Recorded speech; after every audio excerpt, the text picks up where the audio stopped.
샬롬, 이제 완연한 봄이 된 것 같습니다. 얼마 안 있으면 싱그러운 꽃들과 새파란 어린 잎들이 피어나서 우리에게 아름다운 즐거움을 주겠죠. 자연은 이렇게 하나님께서 창조하신 질서에 항상 순응하는 것으로 하나님을 영화롭게 하는 것 같습니다.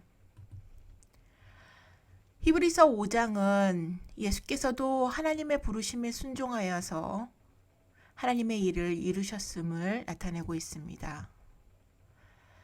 다 이루었다는 선언과 함께 순종의 열매를 이루신 예수 그리스도의 제사장직을 언급한 5장의 내용을 자세히 살펴보도록 하겠습니다. 대제사장마다 사람 가운데서 택한 자이므로 하나님께 속한 일에 사람을 위하여 예물과 속죄하는 제사를 드리게 하나니, 그가 무식하고 미혹된 자를 능히 용납할 수 있는 것은 자기도 연약에 휩싸여 있음이라. 그러므로 백성을 위하여 속죄제를 드림과 같이 또한 자신을 위하여도 드리는 것이 마땅하니라. 이 존귀는 아무도 스스로 취하지 못하고 오직 아론과 같이 하나님의 부르심을 받은 자라야 할 것이니라. 또한 이와 같이 그리스도께서 대제사장 되심도 스스로 영광을 취하심이 아니요 오직 말씀하신 이가 그에게 이르시되, 너는 내 아들이니 내가 오늘 너를 낳았다. 또한 이와 같이 다른 데서 말씀하시되, 내가 영원히 멜기세덱의 반차를 따르는 제사장이라.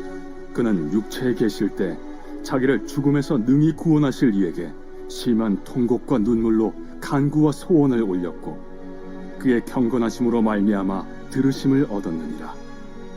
그가 아들이시면서도 받으신 고난으로 순종함을 배워서 온전하게 되셨은즉 자기에게 순종하는 모든 자에게 영원한 구원의 근원이 되시고 하나님께 멜기세덱의 반차를 따른 대제사장이라 칭하심을 받으셨느니라. 대제사장의 사역은 하나님께 속한 일로서 하나님께 나아가는 모든 것, 즉 예배와 봉사에 대한 책임을 지고 예물과 희생을 드리는 것입니다. 그 일은 사람들을 위해 하는 것이기도 하며 더불어 자신을 위한 일이기도 합니다. 하나님께서 예수님을 제사장으로 세우신 자격 조건 두 가지가 있는데, 첫째는 인간으로서 자신의 연약함을 아는 존재여야 한다는 점이 1절과 2절에 나옵니다. 제사장은 필히 사람들에 대한 하나님의 대표자가 되어야 하는데, 예수께서 천사보다 잠시 못하게 되신 이유가 바로 자신이 사람이 되어 백성을 위하고 또 자기 자신을 드려야 했기 때문입니다. 자신을 위한 드림은 백성들과 연합하기 위함이었습니다. 인간의 연약과 무식이 의기소침하고 뒤로 물러가게 하는 대신에 무식한 자와 미혹된 자를 용납하시는 예수님의 도우심으로 담대히 나아갈 수 있게 하신 것입니다. 제사장으로 세우신 자격 조건 두 번째는 하나님께서 임명하셔야 한다는 점입니다. 인간은 스스로 그 제사장직을 감당할 자격을 갖출 수 없기 때문입니다. 예수님은 이 두 조건에 완벽하게 부합하는 분이십니다. 하나님께서는 인간으로서 온전한 순종을 들이신 예수님을 제사장으로 삼으셨습니다. 그의 대제사장직이 하나님으로부터 비롯되었다는 것은 복음과 그리스도 안에 있는 우리의 믿음에 만사가 하나님으로부터라는 안전성과 충분성이 주어졌다는 것입니다. 하나님께서 친히 제정하신 길을 통하여 영원히 복되신 아들은 우리를 하나님께로부터 받은 바 하나님 안에 있는 모든 생명과 영광의 동참자가 되게 하십니다. 히브리서 5장은 시편 2편 7절을 인용하여 예수님이 대제사장의 자격만 있으신 것이 아니라 기름 부음 받으신 왕으로도 높여지셔야 함을 환기시키고 있습니다. 이어서 인용한 시편 110편 4절을 통해서는 두 직분을 한데 묶어 메시아의 정체가 왕이시면서 또한 제사장이심을 나타내기 위해 아론의 반차가 아니라 멜기세덱의 반차를 따르신다고 설명합니다. 의의 왕이라는 뜻을 가지고 있는 멜기세덱은 살렘, 곧 예루살렘의 왕이며 제사장입니다. 부모도, 족보도, 출생일도 알 수 없고 생명도 끝이 없어 신적 존재를 방불케 하는 자로서 가나안 북방 연합군들과의 싸움에서 이기고 돌아온 아브라함을 환대하고 지극히 높으신 하나님의 이름으로 아브라함을 축복했습니다. 이에 아브라함은 그에게 전리품의 10분의 1을 바쳤다고 창세기 14장 18절로 20절은 말합니다. 다윗은 시편에서 자신의 가문을 통해 한 왕이 나타날 것인데 그는 멜기세덱의 반차를 쫓는 영원한 주라고 고백하였습니다. 말하자면 다윗은 이미 구약 시대에 멜기세덱이 예수 그리스도의 예표적인 인물임을 신령한 지식으로 예언했던 것입니다. 훗날 예수께서도 이러한 다윗의 신앙 고백을 근거로 들어서 당신이 그리스도, 곧 메시아임을 증명하셨습니다. 제사장이라고 하는 말을 라틴어로는 폰티펙스라고 하는데 다리 놓는 사람이라는 뜻을 가지고 있습니다. 하나님과 사람 사이에 다리를 놓아 연결하는 것이 바로 제사장의 역할입니다. 그러기에 아무나 제사장이 될 수 없고 하나님의 부르심이 반드시 있어야 했습니다. 하나님은 아론의 후손들이 이 제사장 역할을 감당하게 하셨습니다. 그리고 마침내 아들 예수님을 보내셔서 완전한 대제사장 역할을 감당하게 하셨습니다. 고난 중에도 순종하심으로 온전하게 되신 예수님은 자기에게 순종하는 모든 자에게 영원한 구원의 근원이 되셨습니다. 인내와 순종은 무력함이 아니라 하나님 뜻을 이루는 능력이며 구원의 길로 이끄는 능동적인 행위입니다. 7절의 육체라는 단어는 타락한 상태의 증표인 연약함 속에 있는 인간의 본성을 가리킵니다. 예수께서도 기도하는 가운데 위로부터 받은 능력에 의하여 육체의 연약이 다스려지고 정복되지 않는 한 그 연약함이 쉽사리 유혹에 빠지고 그 결과 죄가 될 수밖에 없었습니다. 그분이 깨어 기도한 것은 육체의 연약함에 지지 않기 위한 것이었습니다. 그리고 예수께서는 제자들을 향하여서 그리고 오늘날 우리를 향하여서도 깨어 기도하라고 명령하십니다. 하나님의 아들은 온전히 아버지의 뜻에 순복하여 간구와 소원을 올리셨고 고난과 죽음 앞에서 지극히 인간다운 눈물을 흘리셨습니다. 하나님은 죽음에서 구원해달라는 그분의 기도에 결국 응답하여 죽은 자 가운데서 살리셨습니다. 하나님의 영원하신 아들은 고난과 죽음을 당할 수밖에 없는 참 인간으로서 복종하셨습니다. 히브리서 5장 8절은 그가 아들이시면서도 받으신 고난으로 순종함을 배우셨다고 표현합니다. 여기서 배워서로 번역된 단어 만다노는 책으로 지식을 얻는다는 뜻이 아니라 교육보다는 경험이나 실천을 통해 체득한다는 뜻입니다. 순종으로 말미암아 예수께서는 온전케 되었고 자기를 순종하는 모든 자에게 영원한 구원의 근원이 되셨습니다. 9절에 나오는 온전이라는 말은 히브리서의 핵심이 되는 단어입니다. 13번이나 등장하는데 그 중에 4번은 구약과 관련하여서 율법에 빗대어 거론됩니다. 율법은 아무것도 온전케 할 수 없었으나 그리스도께서 가져오신 온전은 하나님의 뜻과 사랑 안에 있는 생명을 회복시켜 주셨습니다. 예수 그리스도는 고난으로 말미암아 순종을 배웠고 인간에게 있어서 의무이자 축복이 되는 겸손과 하나님께 대한 복종과 내어드림을 온전하게 입증하셨습니다. 하나님의 선하고 온전하신 뜻에 순종하는 것은 전 성품을 변화시켜 영광 안에서 하나님과의 연합을 가능하게 합니다. 지상에서의 하나님의 뜻에 대한 순종은 하늘에 있는 하나님의 뜻에 영광에 이르는 길입니다. 하늘의 영광 온전은 변화되고 영화로워진 지상에서의 순종입니다. 순종은 그리스도의 온전과 우리들의 온전의 씨요, 능력이요, 생명입니다.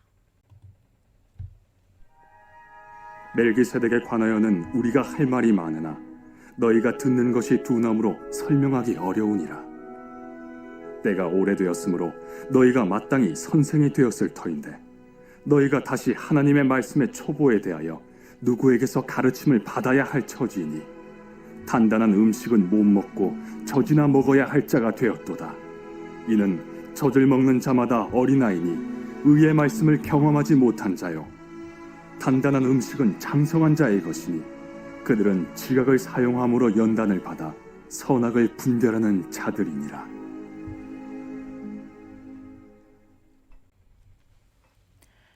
예수님의 대제사장직을 설명하던 히브리서 저자는 갑자기 멈춰서서 수신자들의 수준을 질책합니다.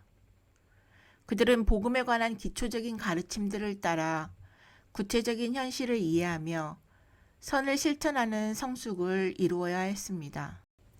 하지만 당시의 성도들은 예수님을 믿은 기간으로 보면은 당연히 선생이 되어 있어야 했지만 박해와 권태라는 현실에 움츠러들어 여전히 기초적인 말씀을 들어야 하는 수준에 머물러 있었습니다.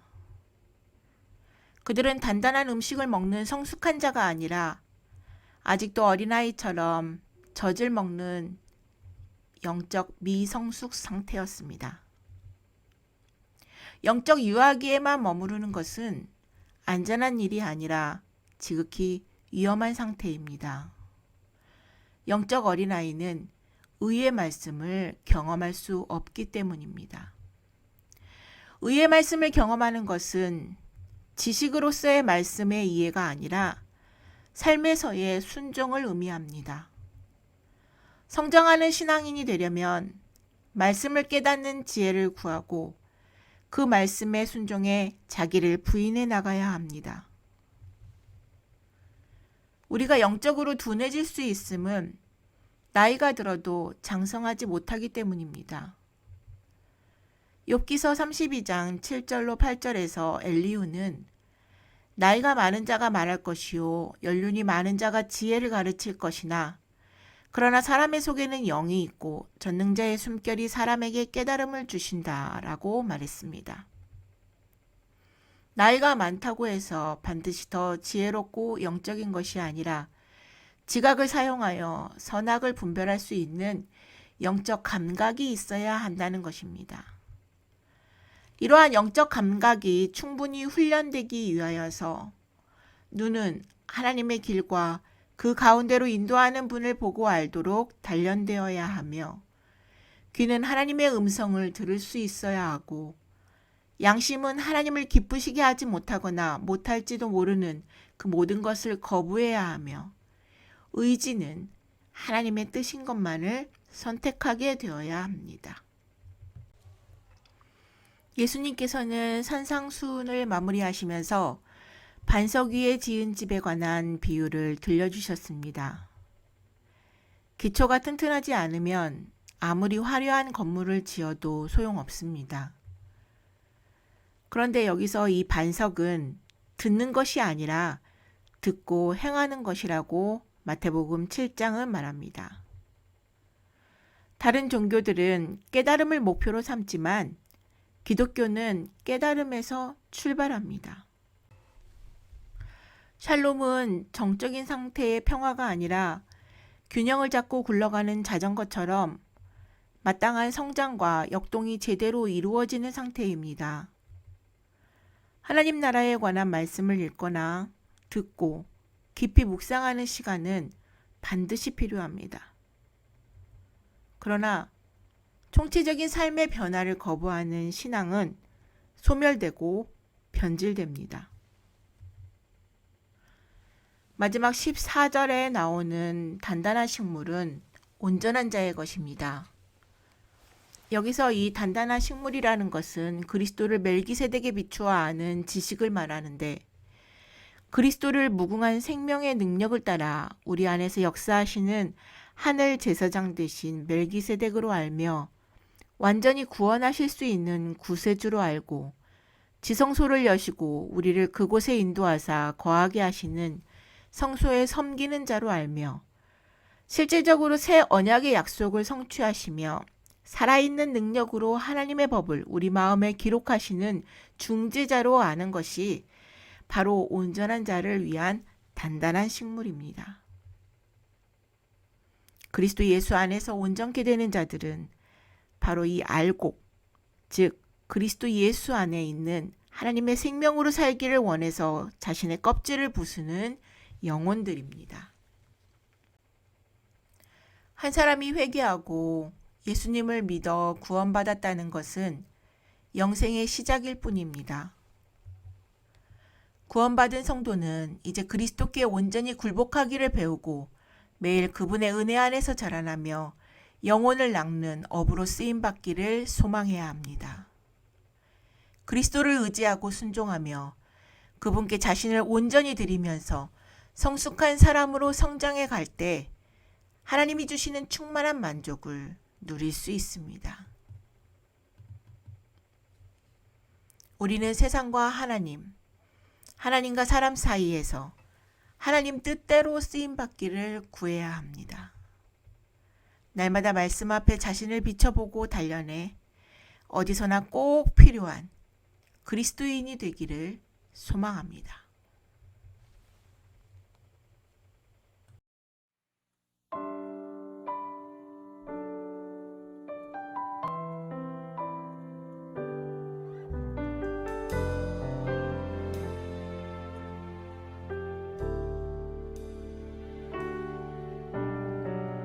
이 세상 가장 아름다운 순종의 눈물, 온 세상 다시 빛나게 한 생명의 눈물,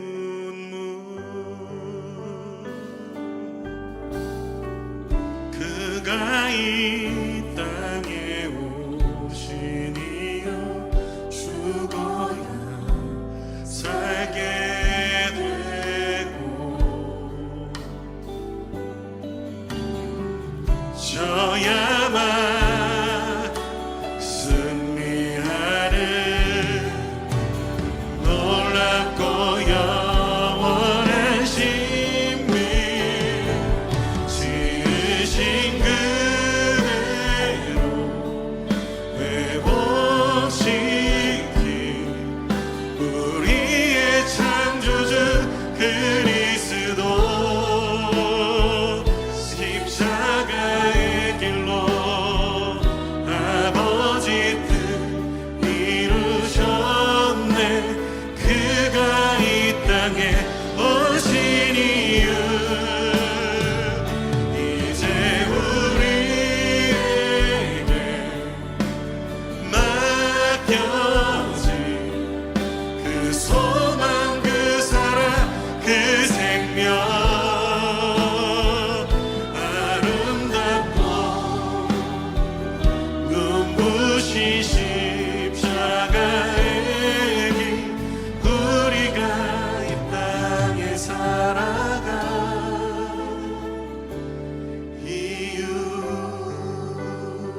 그가 이 땅에 오신 이유 죽어야 살게 되고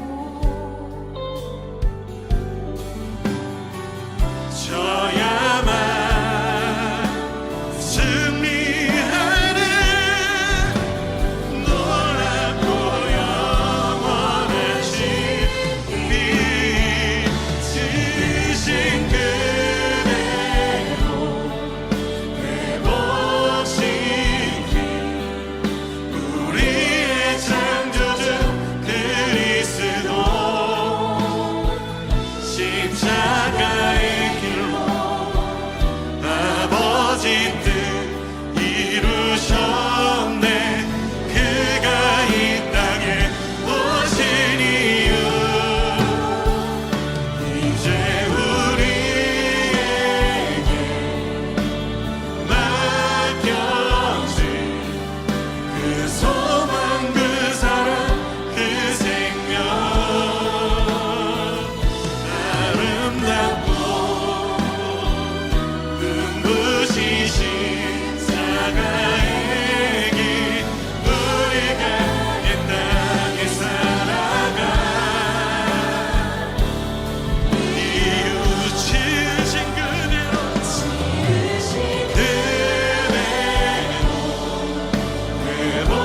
회복시킨 우리의 창조주 그리스도 십자가의 길로 아버지 뜻 이루셨네. 그가 이 땅에 오신 이유 이제 우리에게